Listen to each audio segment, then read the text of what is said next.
Hi, this is Joe again with another review. For the sake of this video, we're going to be discussing the 1980 horror film, The Shining, starring Jack Nicholson and Shelley Duvall. Of course, this movie is based on a Stephen King novel of the same name. Now, I never read any Stephen King novels, except for the exception of the John Kennedy one he wrote, 11/22/63. But most of them I haven't read, I think, because most of his movies kind of sucked. Of course, I think one of the first movies he did was came out with Carrie, then he had Christine, and then of course he had this movie. And I'm doing it out of order with how the movies came out, but The Shining is definitely one of the more iconic movies based on a Stephen King novel. I think Carrie, The Shining, and I think also Misery are really the three of the better adaptations of his books, and the rest of them are just terrible. For the most part. Like Silver Bullet, I mean, go on and on with that. It would take like 2 hours if we did that. But this movie is, of course, Stanley Kubrick directed this movie, and he took a lot of changes compared to what the original novel was. So a lot of, like diehard Stephen King fans, like my sister is or my mother was, didn't really care for this movie because of the fact that it was not accurate to what the book was. Didn't really follow the book that much. It took a lot of liberties, took a lot of changes. I think really because of Stanley Kubrick did that, and also knowing that because of Jack Nicholson's, manic depressive attitude in a lot of his movies, particularly this one, and of course in Batman when he played the Joker, originally was played the Joker in the Batman movie. But you get back to the actual plot of the film.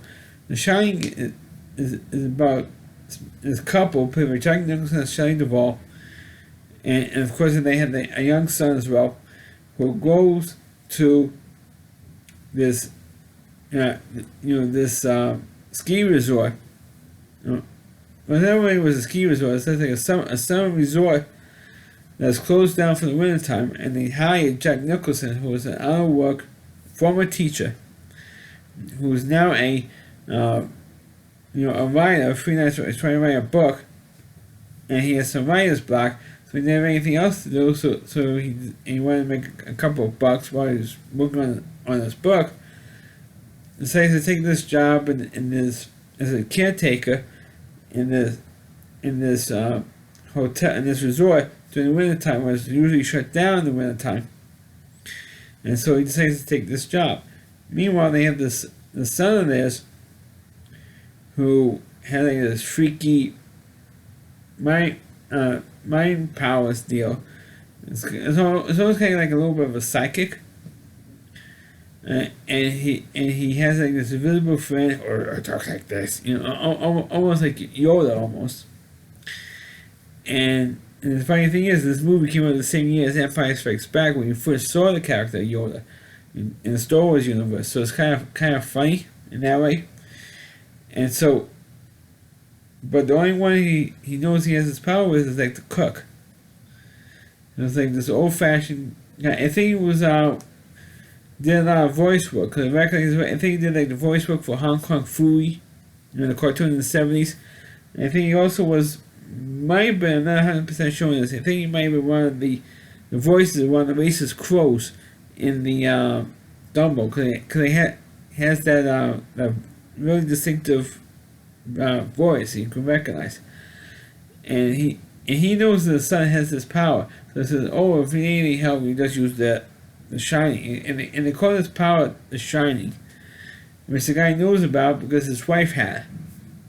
And his wife and his kid had the same thing. So, anyway, when they're at this resort, Jack Nicholson slowly goes insane. And of course, which will happen to the same caretaker they had, also went insane and killed his whole family. So now they find out that, this thing can happen all over again. And that's the big fear that the owners of the resort had, that this thing might happen all over again. And he said, well, You know, maybe it's a different person. Because they believe that the place is, what one owner says, or the manager says, oh, I know things the place is cursed, and the owner says, who actually hires Jack Nicholson's character, says, oh, I don't think the place is cursed. There's a whole bunch of baloney. There's a guy went nuts, and then of course, sure enough, over the course of the movie, it is a long movie. It's like over 2.5. I think it's over 2.5 hours. You see, it slowly turns insane when he goes into the bar. Jack Nicholson does. He goes into the bar, and he talks to the bartender. All of a sudden, the bartender suddenly appears and is conversating with him. He also has a conversation with the previous caretaker who wiped out his whole family, and so the ghost or the spirit of the previous caretaker convinces Jack Nicholson he's got to kill his whole family too. Because they're all against him, they all never want to be here, and all this stuff. And so he decides to, and so Jack Nicholson eventually decides to do it. And at first, he gets trapped in the freezer, and then eventually he breaks out, and then he goes to the room where his wife, played by Shelley Duvall, and his kid were. And actually, of course, he had that iconic scene, which has been parodied on The Simpsons, on the Halloween, and when actually The Simpsons actually did a spoof of The Shining. They call it The Shining instead of The Shining, because copyright stuff, so it's kind of a parody on that. And so they did of course the famous scene where Jack Nicholson uses an axe, busts in the door. He goes, "Here's Johnny," which of course those who don't get the reference of why he did that is because one of the most popular television shows in 1980 was, of course, the Johnny Carson show, and of course that kind of kickstarted his Johnny Carson show, or at least give a bigger boost to ratings, because I think it was kind of going downhill a little bit with the ratings, because the show was on for so long, for almost 20 years at that point, and the time that the movie came out, or the time the Shining came out, I should say. And so that kind of gave it a little extra push, because that was how Johnny Carson was supposed to introduce to the audience by Ed McMahon and saying, "Here's Johnny." So Jack Nicholson did that spoof of the "Here's Johnny" introduction, and they gave a boost to the ratings. Kind of like what Rain Man did to the original People's Court show with George Wapner, when he was going through the whole, when Dustin Hoffman was going through the whole movie, 10 minutes to Wapner, 5 minutes to Wapner, the whole thing. And sets with the original People's Court television show, even though the People's Court has been on there for like 7 years at the time the movie came out, gave the show an extra boost of ratings because of the references in the movie Rain Man. Same thing with this. I think it happened the same thing here. And I see folks are touching my face, those koala nuts. I know. I'm sorry I'm making a joke over that, but it was the Corolla virus thing. It's very nuts. Like Jack Nicholson went nuts in this movie, and so eventually, which I should mention, the family, or at least the wife and the son, they do end up surviving, and the cook, informs the cops and stuff that I think something's going on in this resort. Go check it out. The cops didn't get there fast, so the guy had like a 4x4, so he was able to get through the snow, gets to the resort, and he, major spoiler for those who didn't see the movie, he gets killed by Jack Nicholson. Kills him with the axe. It's like one of the first, like axe murderers. So Jack Nicholson, I think the axe murderer thing was pretty much dying out by the time The Shining came out.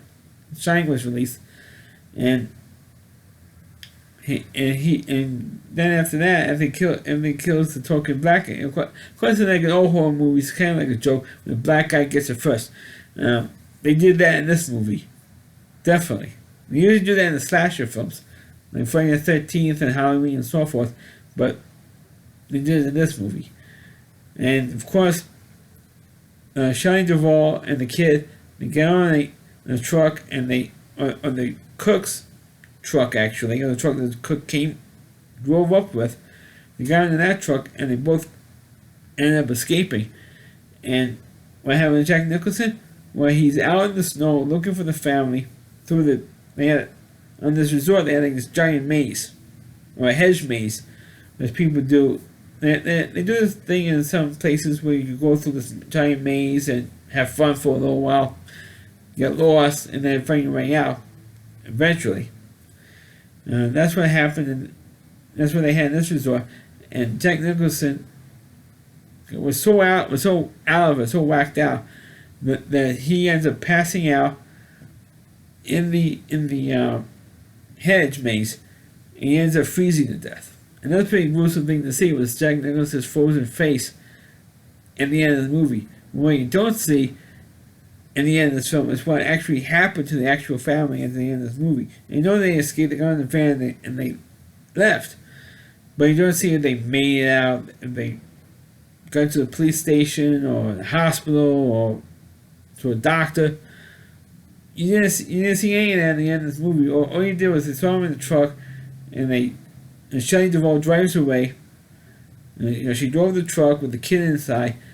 Drives around, turns the truck around, drives away, and that's how you see him in this movie.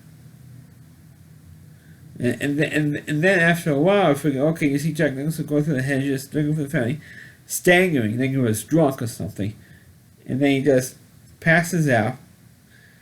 And then the next thing you see is his frozen face.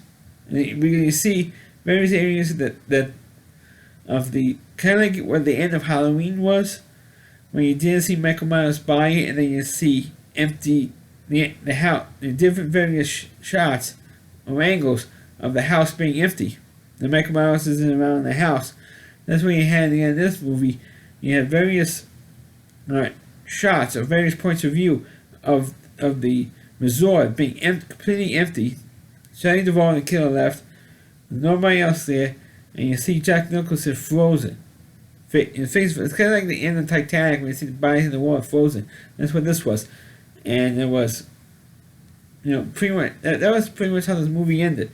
So it's kind of like how in the end of The Simpsons, one of the Treehouse of Horror, when The Simpsons was still good, and the Halloween and the Treehouse of Horror shows were still good, they did this movie in The Shining, and he found like this little TV, and Homer froze, and the whole Simpson family froze in the outside. And the TV was thrown into the Tony Awards. And what says Homer, change channel, can't, frozen, and urge to kill rising. It's rising. They didn't do that, but in the actual movie, they're parenting, but in the actual Shining movie when they're parenting, but hey, what the hell, right? It's only a movie, but I thought it was, kind of like the movie that last review was kind of like padded out and stuff. And I thought it was like a little padded out in this movie as well. And Rosemary's Baby was like a little bit dragged out. And I thought it was way too much stuff dragged out or padded out to make the movie longer. And I don't like movies that extend the scenes longer. Now, if it's written in the book that way, that's one thing. But like I say, I never read the original book, so I can't honestly compare it. Also, I said at the top of the review, it's kind of, they changed a lot from the book to from the original book material to the movie. So it's, probably changed a lot of stuff.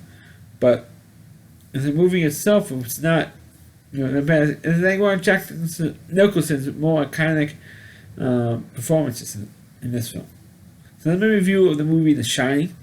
Please click on the video, please rate it, please subscribe to my channel, please forward this video to your Facebook pages. You can check out all my reviews on my YouTube channel at rallyc.com, so WDY, C.com, it's the homepage of my reviewer, Chris Lee Moore, and please check out all of his videos on his website. Thanks for watching, catch you next time.